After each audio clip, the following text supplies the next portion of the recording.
নমস্কাৰ শ্ৰদ্ধাৰ ছাৰ-বাইদেউসকল ইনফৰ্ম হাবৰ আন এটি গুৰুত্বপূৰ্ণ ভিডিঅ'লৈ আপোনালোকক স্বাগতম জনাইছোঁ। আশা কৰিছোঁ আপোনালোক ভালে আছে।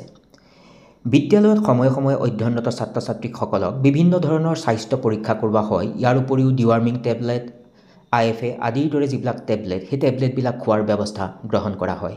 আৰু এই সংক্ৰান্ততে এখন অতি জৰুৰী পত্ৰ আহিছে আৰু এইখনেই সেইখন পত্ৰ আৰু পত্ৰখন আহিছে office of the state nodal officer, প্ৰধানমন্ত্ৰী পোষণ শক্তি নিৰ্মাণ অসম কাহিলীপাৰাৰ পৰা।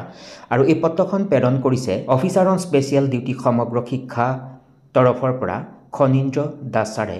আৰু প্ৰতিখন জিলাৰ ডিষ্ট্ৰিক্ট মিছন কোঅৰ্ডিনেটৰ সমগ্ৰ শিক্ষা, assistant district nodal officer PM পোষণ প্ৰতিখন জিলাৰ তেওঁলোকলৈ আচলতে এই পত্ৰখন প্ৰেৰণ কৰিছে।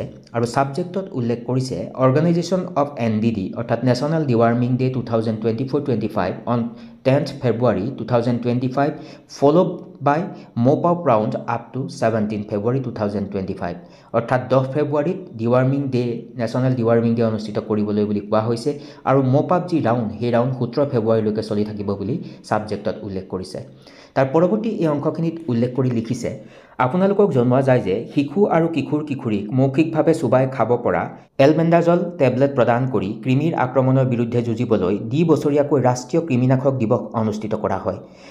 2024-25 বৰ্ষৰ বাবে NDDৰ সংগঠন তলত দিয়া ধৰণে নিৰ্ধাৰণ কৰা হৈছে আৰু ইয়াত উল্লেখ কৰি লিখিছে যে নেশ্যনেল ডিৱাৰ্মিং ডে 2024-25 10 ফেব্ৰুৱাৰী 2025 আৰু mop up round up to 17 ফেব্ৰুৱাৰী 2025 অৰ্থাৎ মপ আপ ৰাউণ্ড 17 ফেব্ৰুৱাৰীলৈকে চলি থাকিব বুলি উল্লেখ কৰিছে। তাৰ পিছৰ এই অংশখিনিত উল্লেখ কৰি লিখিছে যে এই সন্দৰ্ভত 2025 চনৰ 7 ফেব্ৰুৱাৰী প্ৰতিলিপি আৰু চৰকাৰী প্ৰতিলিপি নাম্বাৰটো ইয়াত উল্লেখ কৰিছে তাৰিখ 17 জানুৱাৰী 2025 ইয়াৰ সৈতে সংলগ্ন কৰা হৈছে। তাৰ পৰৱৰ্তী অংশত আৰু এটা কথা উল্লেখ কৰি লিখিছে যে ওপৰৰ কথাখিনিৰ পৰিপ্ৰেক্ষিতত আপোনালোকক অনুৰোধ জনোৱা হ'ল যে 2025 চনৰ 10 ফেব্ৰুৱাৰীত NDDৰ সুচাৰুৰূপে আৰু সফল ৰূপায়ণ সুনিশ্চিত কৰি স্বাস্থ্য বিষয়াসকলক সহায় সহযোগিতা আগবঢ়াবলৈ সকলো বিদ্যালয়কে নিৰ্দেশ দিবলৈ বুলি পত্ৰখনত উল্লেখ কৰিছে। আৰু তাৰ পাছত 17 ফেব্ৰুৱাৰী 2025লৈকে মপ আপ ৰাউণ্ডৰ কথাটো উল্লেখ কৰিছে অৰ্থাৎ চলি থাকিব বুলি উল্লেখ কৰিছে। আৰু বিষয়টো অতি মষ্ট আৰ্জেণ্ট আৰু অতি গুৰুত্বপূৰ্ণ বিষয় হিচাপে বিবেচনা কৰিবলৈ বুলি উল্লেখ কৰিছে।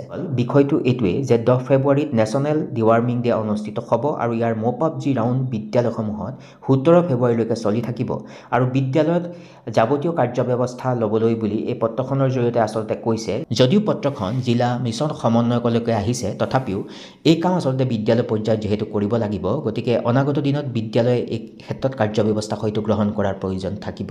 গতিকে এইখিনি আছিল আলোচনাৰ শিতান। আশা কৰিছোঁ আজিৰ এই আলোচ্য শিতানে আপোনালোকক উপকৃত কৰিব।